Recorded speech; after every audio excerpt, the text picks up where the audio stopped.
합니다. 자, 오늘 이제부터 우리가 이제 사사기에 이제 말씀을 보기 시작합니다. 7월부터 이제 시간이 허락할 때까지 우리가 이제 사사기를 볼 텐데, 우리 청년부 이름이 뭐죠? 기드온. 자, 이 기드온도 사사입니다. 자, 그럼 사사는 뭐 하는 사람이냐? 사사는 왕은 아니에요. 근데 왕은 아닌데 왕의 역할 비슷하게 한 사람입니다. 그래서 총 12명의 이제 사사들이 이제 쭉 나옵니다. 이제 12명의 사사들 중에서는 우리가 너무 잘 아는 사람도 있어요. 힘이 센 사람. 힘이 센 사람이 누구죠? 자, 삼손이에요. 이제 이 샘소나이트라고 해가지고 그 샘소나이트라는 그 가방이 있어요. 제가 이제 결혼을 했을 때 저희 아버지한테 이제 선물을 줬던 이제 그 이제 샘소나이트라는 가방인데 아직까지 잘 들고 다니세요. 오늘이 왜 이 생각이 나냐? 오늘이 결혼기념일이더라고요. 그래서 큰 죄를 질 뻔했는데 이제 서로 그냥 격려하자 이런 차원에서 그냥 넘어갔는데 잘못한 것 같긴 해요. 근데 결혼하니까 이제 굉장히 오래전 이야기 같긴 한데 그때 아버지한테 선물 줬는데 그 샘소나이트라는 이름의 뜻이 뭐냐? 이 삼손과도 같은 그 강력한 힘. 그러니까 이 가방은 아무리 들어도 이제 떨어지지 않는다. 뭐 그런 이제 느낌에서 삼손의 이미지를 따와서 이제 샘소나이트라고 했어요. 막 그런 캐리어도 있고 뭐 가방들도 있어요. 굉장히 유명하다고 하더라고요. 뭐 그렇게 유명한 삼손이 있기도 하고 또 기드온 같은 사람도 있어요.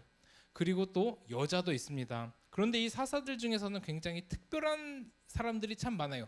장애인도 있습니다. 그리고 딱 한 줄 나오는 진짜 평범해 보이는 사람들도 있어요. 그런데 이 사사들은 전부 백성들을 이끌었던 존재지만 왕은 아니었다. 왕은 누가 이스라엘의 처음 왕이 되죠? 사울입니다. 그럼 사울은 언제 가서 되냐? 저 사무엘이 이제 나와야 이렇게 이제 됩니다. 그러니까 지금까지는 왕정 시대가 아니에요. 왕정 시대가 아니라 그냥 사사 시대다라고 이렇게 부릅니다. 근데 사울 왕이 선택되기 전까지 이스라엘을 이끌었던 지도자들을 사사라고 해요. 이 사사라는 말 자체가 정의라는 이야기입니다. 정의로 백성들을 다스리고 그 백성들을 구원했던 자들을 이제 보여주고 있습니다. 근데 우리가 사사기를 볼 때 처음부터 이제 끝까지 전체적으로 다 볼 텐데 한 가지 패턴이 존재해요. 정말 이 12명의 사사들이 등장하는데 이 패턴이 똑같이 등장을 합니다. 12명의 사사 패턴이 동일한데 이스라엘의 모습이에요. 첫 번째가 뭐냐? 일단은 죄를 짓습니다. 막 죄를 지어요. 마음껏 죄를 지어도 아무 일이 일어나지 않으니까 진짜 실컷 죄를 지어요. 만약에 우리가 죄를 지었는데 바로 하나님께서 벼락 내리신다고 하면은 여기 죄 지을 사람이 얼마나 있겠어요? 무서워서라도 안 짓죠. 근데 하나님은 오래 참으시기 때문에 바로 징계하진 않으십니다. 그걸 알아야 돼요. 근데 하나님께서 그 죄를 짓는 그 마음껏 죄를 짓는 그들을 참지 못해서 이제 징계하십니다. 어려움을 주세요. 그 어려움이 오니까 그들이 어떻게 해요? 너무나 어려움이 크니까 하나님 제발 잘못했어요. 살려주세요. 이제 회개를 합니다. 막 싹싹 빌어요. 잘못했다고 해요. 그러면 그때 등장하는 인물이 누구냐? 사사예요. 사사가 멋지게 딱 등장해서 그 모든 문제들을 다 해결해 버려요. 그럼 사사가 와서 문제를 해결했어요. 그 다음에 뭐가 찾아오겠어요? 평화가 찾아오죠. 야, 평화가 찾아와요. 그렇게 해서 하나님 잘 섬겼다라고 동화책처럼 끝나면 되는데 그들은 또 어떻게 하냐? 또 죄를 짓습니다. 죄를 짓고 마음껏 죄를 지어요. 실컷 짓습니다. 죄를 지어도 아무 일이 일어나지 않네. 죄를 져도 뭐 나 잘 사네. 그러니까 막 죄를 져요. 그러다 다시 징계받고 막 그러다 하나님 못 살겠어요. 살려주세요. 하니까 또 사사를 보내시고 평안해집니다. 그러다가 또 어떤 일이 일어나요? 또 죄를 지어요. 이게 계속해서 반복이 됩니다. 사사기 다 끝났어요. 이게 사사기의 다 정확한 패턴이에요. 근데 이런 패턴을 우리가 잘 보면은 여기서 우리의 모습이 딱 보인다는 거예요. 자, 그러면 특별히 이 패턴에서 벗어나지를 못하는데 굉장히 이런 표현이 반복이 되고 있어요. 그때는 왕이 없었으므로 자기 소견에 옳은 대로 행했다라는 표현이 반복이 되고 있습니다. 그때는 왕이 없었으므로 자기 소견대로 옳은 대로 했대요. 근데 왕의 역할을 감당하는 사사는 있었어요. 하지만 사사는 왕이 아니었어요. 사사가 강력하게 이끈 그런 시대였긴 했지만 왕이 정말 없었을까? 보면 왕은 있었어요. 누구냐? 우리 하나님이 왕이었어요. 하나님을 인정하지 않고 자기 소견대로 계속해서 자기 소견에 오른 대로 이렇게 살아갔던 그 시대, 왕이 없었던 시대인데, 왕이 없었다는 표현은 이 왕이신 하나님을 인정하지 않았던 시대다.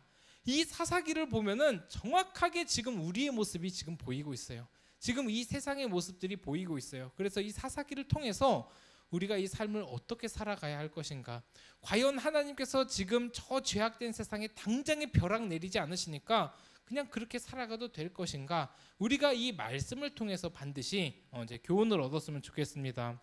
그래서 무슨 말씀을 전할까 계속 고민하다가 하나님께서 기드온 청년부를 놓고 계속 기도하다가 이 기드온의 감동을 주셔서 이제 사사기를 이제 함께 나누도록 하나님이 감동을 주셨어요. 근데 우리는 이 성경의 역사적 기록을 보면서 반드시 기억해야 될 게 있어요. 뭐냐면 이건 역사적 사실을 계속 기록해 놓은 거예요. 근데 여기서 우리가 반드시 얻어야 될 것은 성경의 역사적 기록은 정확하게 후손들이 이 역사적 실패를 반복하지 말라는 뜻이에요. 굳이 우리가 우리나라 역사도 아닌 왜 이스라엘 역사를 보면서 거기서 교훈을 얻어야 될까? 뭐 이렇게 의아할 수도 있어요. 뭐 이 역사 알아서 뭐 할까? 뭐 그럴 수도 있는데, 철저히 하나님께서 이 역사를 우리에게 말씀해 주신 이유가 뭐냐면 그 역사의 과오를 반복하지 말라는 거예요. 뻔히 이렇게 살면 이런 결과가 있을 게 너무나도 눈에 잘 보여요. 우리가 이렇게 살다가는 멸망할 게 딱 보여요. 포로로 잡혀갈 게 다 보여요. 지금 우리 너무나 잘 사는 것 같잖아요. 근데 하나님께서 한번 치시면 다 무너지는 거 너무나도 잘 알고 있어요. 근데 지금 하나님이 없는 것처럼 그냥 세상이 전부인 것처럼 살아가는 이 시대에 하나님은 이 역사적 실패를 절대로 반복하지 말라고 지금 이 말씀을 우리에게 주신 거예요. 그래서 우리는 기쁠 때나 슬플 때나 어려울 때나 어렵지 않을 때나 오직 우리의 왕은 하나님이다, 이 사실을 잊지 않기를 간절히 소원합니다. 자, 그렇게 사사기의 시작은 어떻게 시작이 되냐, 우리 한번 보니까 1절에 보니까 여호수아가 죽은 후에 이렇게 나옵니다. 자, 여호수아가 죽은 후에 이렇게 이스라엘 자손들이 여호와께 여쭈어 이릅니다. 굉장히 처음에 좀 긍정적이에요. 자기 소견에 오른 대로 하지 않고 여호와께 여쭈는 모습이 나오고 있어요. 우리 가운데 누가 먼저 올라가서 가나안 족속과 싸우리까? 근데 여기서 우리가 이 말씀에 딱 걸리는 게 있어야 돼요. 뭐냐? 가나안 족속과 싸우리까?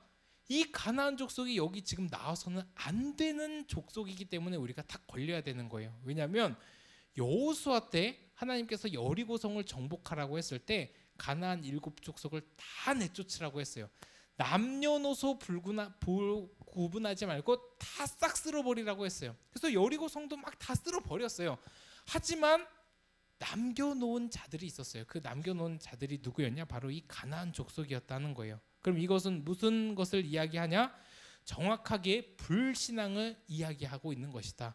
표면적으로는 하나님께 여쭈는 모습이 나오지만 지금 이 사사기의 시작부터 불순종의 모습이 딱 걸리고 있다는 거예요.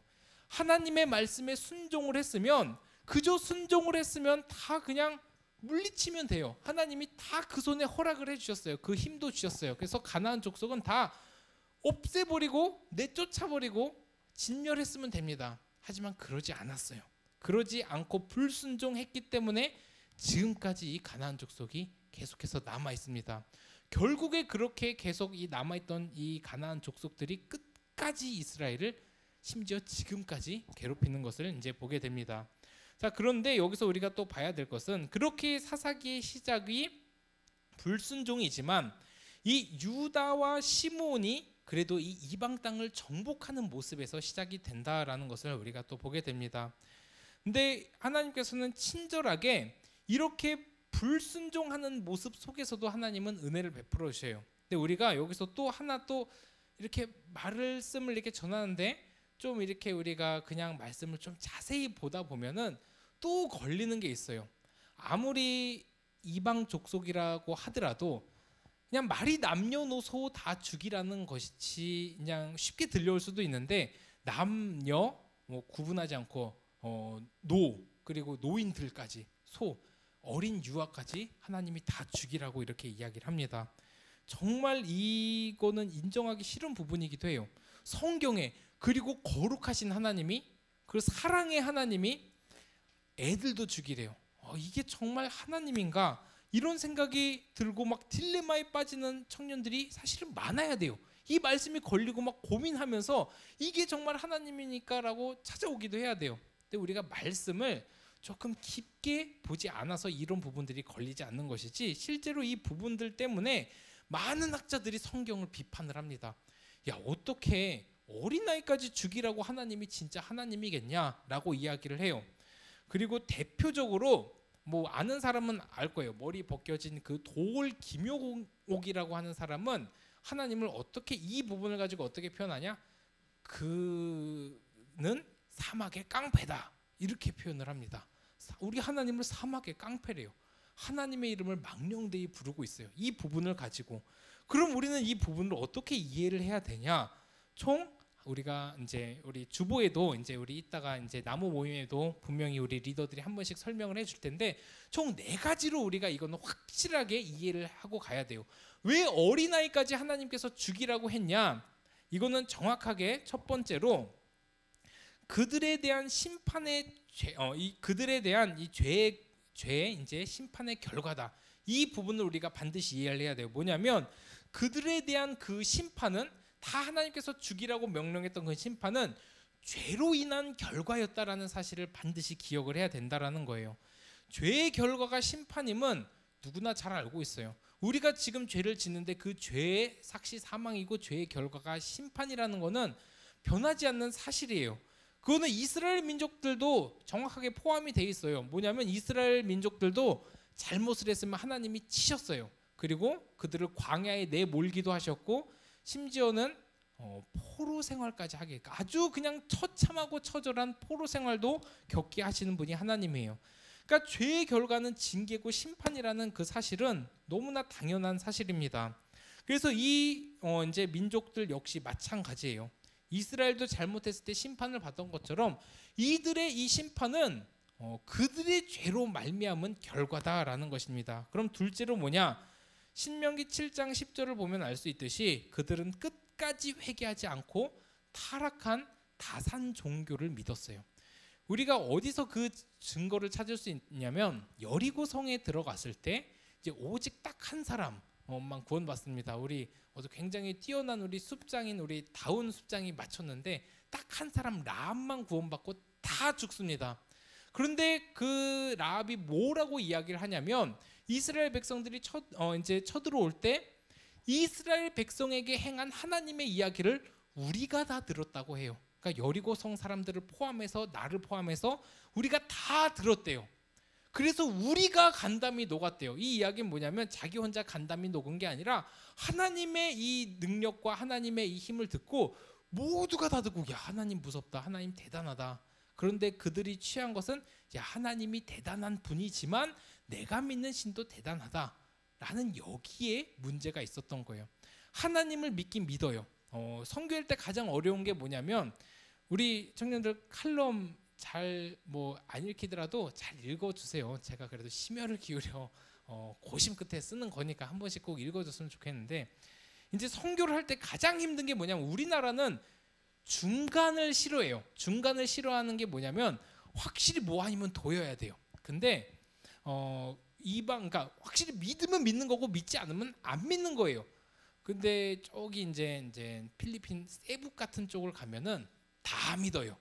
하나님을 믿는다 하면 믿는데요. 와, 진짜 너희가 믿는 하나님 너무 좋은 분이래요. 그 하나님 믿는다고 해요. 그래서 이제 축복기도 하고 영접기도 해주고 나와요. 그 다음 날 찾아가니까 이상한 막 상이 있고 막 향을 피우고 막 이러고 있어요. 하나님 믿는다는데 어떻게 되는 거냐? 자기 하나님 믿는데요. 무슨 소리냐고. 이건 뭐냐? 이것도 믿는데요. 다 믿는 거예요. 그러니까 지금 이 여리고성의 지금 문화가 딱 이런 거예요. 하나님이 위대하고 간담이 녹는다고는 했어요. 야, 하나님 위대한 분이긴 하지만 내가 믿는 신은 내가 믿는 신도 굉장히 대단한 신이다. 이러면서 신들을 다 이렇게 믿는 거예요. 그렇게 하다 보니까 하나님께서 심판하시고 멸망을 하신 거죠.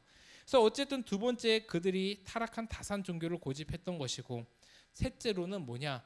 진멸하지 않고서는 절대로 그 우상 숭배의 영향력에서 벗어날 수 없었기 때문이에요. 이스라엘 민족들 스스로는 그 영향력에서 벗어날 수 없었기 때문에 하나님께서는 모두 다 그 우상 숭배 싹까지 다 잘라버리라고 하신 거예요. 그 정도로 하나님은 우상 숭배를 싫어하십니다. 그럼에도 불구하고 우리 역시 하나님을 믿는다고는 해요. 하나님을 믿는다고는 하는데 세상도 믿고 있어요. 이게 바로 우상 숭배라는 건 우리가 알아야 돼요. 우리가 하나님을 믿는다고 하면서 세상의 가치도 믿고 세상의 가치를 따라가면서 그러면서 하나님을 믿고 있는다? 이거 타산 종교랑 다를 게 전혀 없어요. 그래도 우리 민족은 대단한 게 우리나라에서 성공회가 이제 성공회라는 교회가 있어요. 거기가 그렇게 크게 부흥하지 못한 이유가 있어요. 우리는 딱 카톨릭 아니면 기독교 딱 이렇게 양극화가 돼 있어요.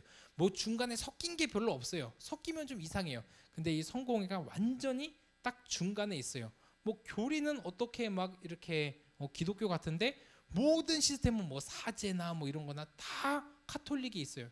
그러니까 뭐가 진짜인지 몰라서 사람들이 안 가요.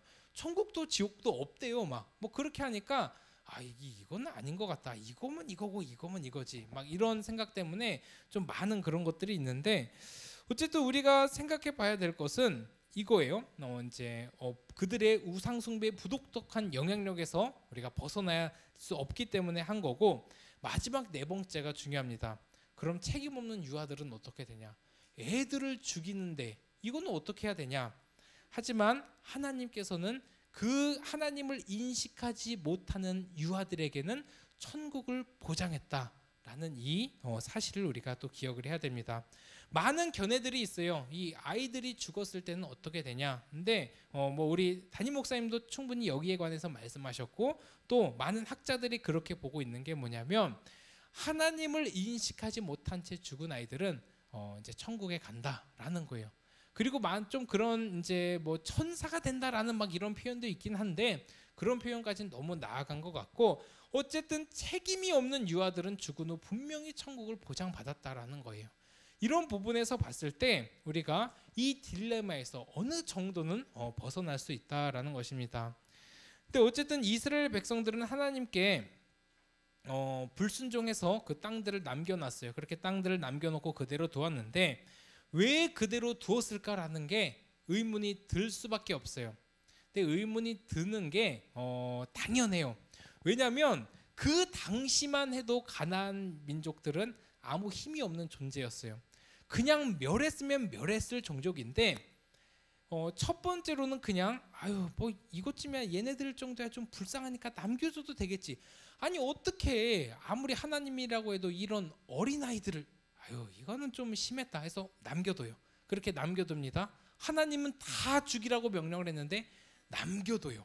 그 남겨둔 결과 그들이 성장해서 이 가나안 7족속을 이루고 그 중에 정말 유명한 족속들 많잖아요. 그 끝까지 왕정 시대 가서 이스라엘을 괴롭혔던 막 블레셋이라는 나라가 생기고 이러면서 끝까지 이스라엘의 옆구리에 가시의 올무가 돼서 이스라엘을 괴롭혔던 존재들이 가나안 7족속인데 왜 남겨놨냐? 뭐 그 당시에는 아무것도 아니었거든요. 그냥 노예로 삼았어요. 노예로 삼기도 했고 그들이 마음대로 해도 되는 그런 부분이에요. 하나님은 죽이라고 명령했는데 이것쯤이야 좀 괜찮겠지라고 그렇게 남겨놨던 그 죄의 결과가 이스라엘을 망하게 해버립니다. 이게 바로 죄의 무서움이에요. 우리가 죄와 타협하지 말고 세상과 타협하지 말아야 될 이유가 바로 여기 있어요. 하나님 내가 하나님을 섬기긴 하는데 세상에서 요거 정도야 좀 타협해도 되지 않겠습니까? 뭐 한 잔 정도야 내가 좀 타협해도 세상 사람들 다 그렇게 살아가는데 또 내가 뭐 주일은 거룩하게 잘 지키잖아요. 뭐 토요일 뭐 한두 번 정도야 뭐 이렇게 빠져도 뭐 하나님이 뭐 이런 걸 뭐라고 하시겠어? 여기서부터 죄가 시작돼서 우리를 망하게 합니다. 이게 죄의 습성이에요. 지금은 우리에게 아무것도 아닌 그 하나의 습관이 나를 망하게도 합니다. 정말 내가 일어나가지고 책 보고 기도하는 습관 딱 10분 그렇게 했던 사람과 일어나자마자 스마트폰 보고 그렇게 잘 때도 한두 시간 스마트폰 보고 한 사람과는 그 성장 속도가 많이 달라요. 근데 우리는 알매도 불구하고 그렇지 않는 이유가 뭐예요? 뭐 이것쯤이야 그런 거잖아요. 이것쯤이야라고 하는 게 나를 망가뜨리는 것처럼 그보다 더 크게 죄도 마찬가지예요. 내가 이거 정도의 하나님 앞에 타협해도 되겠지라는 그게 나를 망하게 하고 결국엔 나라를 망하게 한다라는 것을 우리가 기억을 해야 됩니다. 그 당시에 진멸하지 않고 그냥 종으로 삼아도 될 것 같아서 그렇게 남겨놨는데 끝까지 이스라엘을 괴롭히고 이스라엘을 망하게 했던 민족으로 성장했다는 거예요. 어린아이들 정도야 남겨놔도 되겠지. 이건 우리 생각입니다. 하나님의 생각은 다릅니다. 이것을 우리가 반드시 기억해야 됩니다. 이 사사기의 1절 속에서 사사기를 보는 눈이 담겨 있어요. 우리가 인간은 끈질기게 죄성으로 범죄하고 불순종해도 하나님은 인간을 끝까지 사랑한다는 거예요. 이 우리가 초반에도 말했듯이 이 네 가지 이 패턴 타락해요. 그리고 징계받습니다. 그러다 다시 회개하고 구원. 그러다 다시 타락하는 이 계속되는 이 이제 패턴 속에서 왜 이 패턴이 계속 일어나냐? 하나님이 인간을 사랑해서요. 만약에 타락했는데 징계를 해서 회개를 했는데 구원을 해줘요. 근데 하나님이 사랑의 하나님이 아니라고 하면 구원해 줬는데 다시 타락하면 그 뒤로는 없어야 돼요. 근데 하나님은 끈질기게 사랑해서 다시 사사들을 보내고 그렇게 또 얘네들 진짜 가망 없다라고 생각할지라도 하나님이 또 사사를 보내고 또 사사를 보내고 그렇게 해서 끈질기게 우리를 사랑해 주는 그 사랑의 고백이 또 이 사사기다라는 것을 우리가 기억을 해야 돼요. 우리가 아무리 잘못을 해도 우리가 아무리 타락을 했어도 하나님이 우리를 놓지 않는다는 그 사실이 바로 여기에 담겨져 있습니다. 타락한 백성들에게 징계가 임하면 그 징계가 힘들어서 다시 회개를 합니다. 그렇게 회개하다가 다시 평안하게 살면 또 하나님 없어도 될 것 같지라고 살아가요. 근데 이런 모습들이 절대로 우리의 모습이 되어서는 안 된다는 거예요. 우리의 삶이 이런 패턴을 가진 경우가 너무 많다는 거예요. 잘 살면 하나님 없이도 그냥 그 말씀의 교제 없이도 잘 살아가다가 조금만 어려움 오면 그때 다시 하나님 앞에 나와서 좀 열심히 하나님 찾고 또 문제가 해결되면 하나님 믿고 이런 패턴 속에서 지금 우리가 딱 갇혀 있는 이 모습은 지금 계속해서 사사기의 역사적 실패를 지금도 반복하고 있다는 거예요. 이게 얼마나 어리석은 일인지 모릅니다.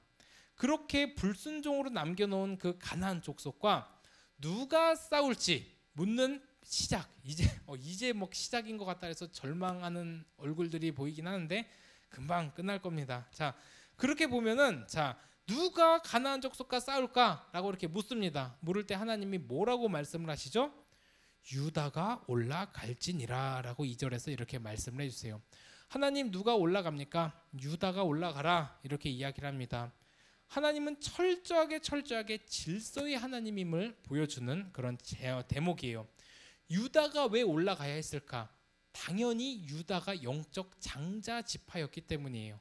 유다를 통해서 예수 그리스도가 오셨다는 것은 유다가 바로 장자의 축복을 지닌 장자의 영적 장자다라는 것을 우리가 반드시 알아야 됩니다. 유다는 장자 지파다. 요거를 좀 기억하면서 보면은 좀 우리가 의아한 부분이 있어요. 뭐냐? 유다가 장자 지파인데 실제로 육체적으로 이제 유다가 장자는 아니에요. 이 유다의 아버지가 야곱이에요. 야곱이라고 하는 사람, 이제 야곱이라고 하는 사람이 이름이 이스라엘로 변하면서 이스라엘 이 야곱의 12아들들이 있어요.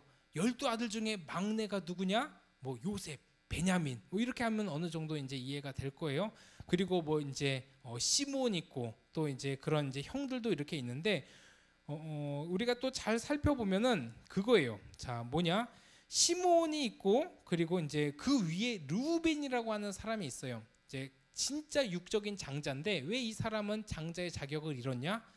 자기 아버지의 첩과는 해서는 안 될 일을 한 그런 좀 이제 좀 나쁜 행동을 한 그런 형이었어요. 그렇기 때문에 이는 탈락됩니다. 그리고 그 다음에 이제 형이 누구냐? 보면은 이제 시므온이에요.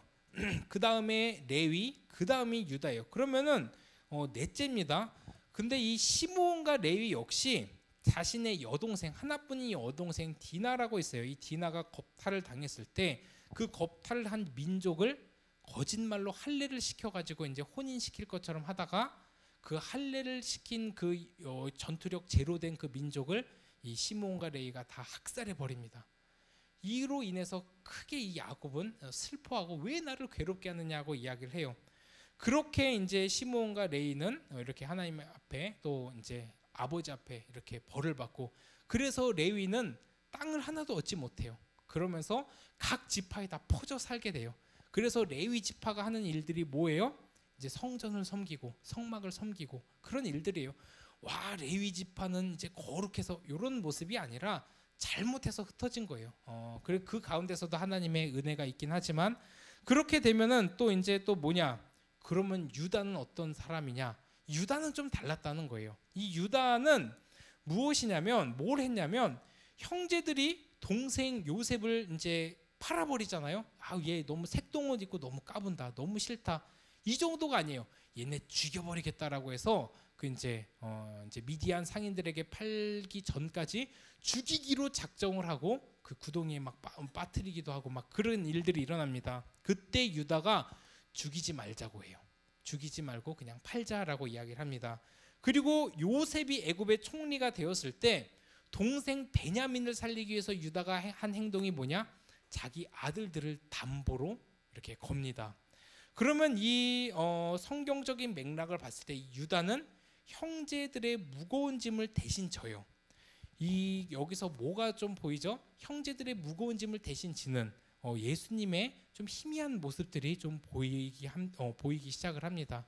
그렇게 형제들의 무거운 짐들을 대신 지고 담보되는 이 모습을 통해서 예수님은 유다 지파를 통해 오신다라는 이 사실을 우리가 또 한번 기억을 하고 넘어가야 돼요. 근데 우리가 이 사사들 역시 마찬가지예요. 이 사사기를 통해서 또 예수 그리스도를 볼 수 있는데, 사사기에 나오는 이 사사들은 왕이 아니에요. 굉장히 부족한 왕이에요. 희미한 왕인데, 그렇게 사사기는 참된 왕을 향해서 이렇게 갑니다. 참된 왕을 막 기다리는 그 느낌으로 막 가요. 그래서 참된 왕인 예수 그리스도를 향해 가고 있는 책이다라고 돼요. 사사기는 참된 왕인 예수 그리스도를 향해서 가는 그 과정의 책이다라고도 이야기를 합니다. 이걸로 기억을 해야 돼요. 사사기를 통해서도 진정한 왕으로 오실 예수 그리스도를 볼 수 있다는 것입니다. 그렇게 하나님은 가장 먼저 유다가 올라가라고 해요. 그러면 올라가면 되죠. 유다가 올라가면 돼요. 근데 유다는 무슨 행동을 하냐? 우리 3절 좀 길긴 하지만 3절 우리 초반만 읽읍시다. 자, 우리 그만할 때까지 3절 읽습니다. 3절 시작. 유다가 그의 형제 시므온에게 이르되 내가 제비 뽑아 얻은 땅에 나와 함께 올라가서 가나안 족속과 싸우자. 그만. 자, 자기가 올라가면 되지 꼭 시므온한테 같이 가자고 합니다. 이게 바로 불순종의 모습이에요. 계속해서 사사기의 시작은 지금 불순종의 모습을 보이고 있어요. 유다가 올라갈지니라 하면 유다가 올라가야죠. 근데 시므온한테 가서 좀 같이 가자. 왜 그랬겠어요? 뭐 혼자보단 둘이 낫으니까 그랬겠죠. 시므온보다 같이 가자라고 합니다. 그렇게 해서 이제 올라갑니다. 근데 여기서 보면은 또 어떤 모습이 나오냐? 자, 우리 6절도 한번 읽어보겠습니다. 6절 시작. 아도니 베섹이 도망하는지라 그를 쫓아가서 잡아 그의 엄지손가락과 엄지발가락을 자르매. 자, 이 모습이 과연 좋은 모습일까 나쁜 모습일까 우리는 반드시 정확하게 판단을 하고 넘어가야 돼요. 자, 여기서 보면은 엄지손가락을 자르고 엄지발가락을 자른 이 행위는 여기서 보면은 아도니 베섹이라고 하는 사람이 나오고 또 베섹이라는 동네가 나와요. 그러니까 베섹이라는 그 나라의 왕이 아도니 베섹이에요. 이 아도니 베섹이 참 나쁜 일을 했어요. 뭐 70명의 왕들을 다 엄지손가락, 엄지발가락 자르고 밑에서 뭐 주워 먹게 했어요. 아니, 엄지손가락이 없이 주워 먹기가 쉬울까요? 쉽지 않죠. 그러니까 막 굉장히 우스꽝스러운 모습이에요. 막 이렇게 그 모습을 보면서 막 비웃고 막 그렇게 조롱했던 그런 모습이에요. 근데 하나님이 원하는 모습이었을까라는 거예요. 아니라는 거예요. 하나님이 원하는 모습이 아니었음에도 불구하고 그들은 그들의 그 원수를 그들의 욕심으로 갚아버리는 거예요. 우리가 세상을 향해서 어떻게 나아가야 할지를 또 그대로 보여주는 거예요. 우리는 세상을 향해서 힘으로 상대해서 힘으로 눌러버리면 너무나 통쾌하잖아요. 영화 같은 데서도 보면은 굉장히 힘이 약했던 사람이 갑자기 힘이 세져서 악의 무리를 막 다 때려 부리치면 거기서 카타르시스를 느끼고 그 영화가 좋은 영화다, 아우 사이다다, 막 이렇게도 이야기를 하잖아요. 철저하게 세상의 방법이에요.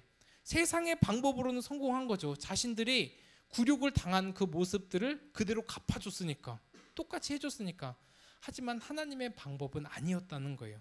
성경적인 맥락으로 봤을 때 굉장히 하나님이 허락하신 승리에, 그 하나님이 허락하신 전쟁에 인간의 교만이 가미된 아주 불순종의 모습이에요. 그럼 이 사사기 아직 얼마 넘어가지도 않은 이 절에 계속해서 불순종의 모습이 나오고 있다라는 것입니다. 그러면 이 사사기의 끝으로 가면 갈수록 좀 괜찮아질까? 이 사사기나 이제 이런 히브리 문법 같은 경우는 우리는 서론, 본론, 결론을 이야기하잖아요. 여기는 결론, 그리고 결론을 내버리고 중간에 이제 서론들을 이야기를 합니다. 이게 굉장히, 우리가 문학을 공부했던 사람이 있다고 하면 이건 좀 이상한 구조죠. 서론, 본론, 결론 이렇게 해야 되는데 결론 내고 그 결론을 강조하기 위해서 가운데 이야기를 한다. 이 사사기도 마찬가지예요. 여기랑 굉장히, 누가 올라갑니까? 유다가 올라가리라. 이게 20장에도 나옵니다. 자, 20장 우리 18절 한번 찾아봅시다. 우리 사사기 20장 18절 거의 다 왔습니다. 사사기 20장 18절. 자, 한번 같이 읽어봅시다. 자, 시작. 베델을 올라가서 하나님께 여쭈어 이르되 우리 중에 누가 먼저 올라가서 베냐민 자손과 싸우리까 하니 여호와께서 말씀하시되 유다가 먼저 갈지니라 하시니라. 아멘. 구조가 똑같아요. 이 똑같은 구조 속에서 상황이 더 나아졌나 나빠졌나, 똑같은 것 같나? 우리가 여기서 정확히 봐야 될 게 뭐냐면 1장은 그래도 싸우는 대상이 가나안 원주민이에요. 근데 20장에 가니까 누구랑 싸우죠?